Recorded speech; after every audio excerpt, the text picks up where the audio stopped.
Hey, Bob, what do you make of, or are you aware of all the criticism LSU's gotten over what happened, the embarrassing? Yeah, I try to stay away from it a lot because I like to focus on, us continuing to win games, and especially now, I have a 24-hour rule after games, whether you win or lose. You got 24 hours and then you move on. But it'd be impossible, I guess, not to hear the criticism of our team. But I don't know how I feel about it. It's a mixed bag because obviously we haven't always performed up to our expectations, but we're still in a position where we can accomplish everything we set out to accomplish, and we're going to have to play better against Florida, and I fully expect us to. And it's going to be a lot of fun this weekend going down to the Swamp. But specifically about Coach Miles, what they're saying about him.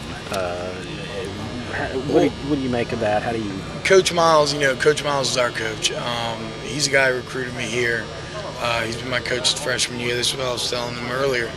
And so is Coach Stud. And so if I owe any improvement on my part, really, or anything I've done right up to this point, is because I've learned it from them. And so I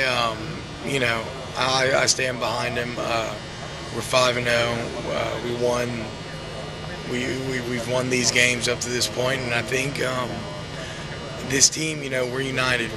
We want to play for each other. We're like brothers, and we're going to continue to play hard. Does it make you angry to hear some of the stuff? Yeah, well, it kind of does, but I mean, you also, it's just kind of water off the back. At the end of the day, we have a mission, and it's kind of more of an internal thing.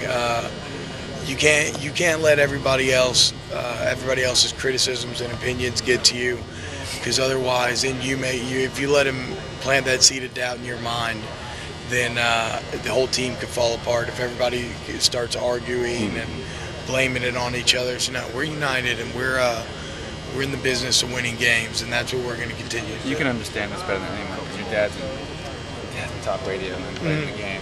Yeah. There's definitely a disconnect between public, like everything you say is like the exact opposite of public perception that we hear the complainers on the radio saying.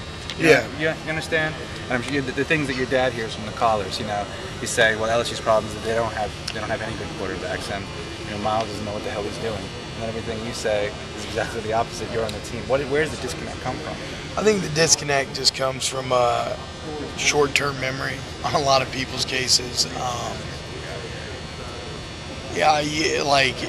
I've seen Jordan perform up to his top level, and I've seen Jared perform at their top level. I know how talented they are, and I know how hard they compete. And I think also what the disconnect comes from is, we're out there bleeding and sweating with these guys 365 days a year, and we know how good these guys are. We know how good we can be as a team.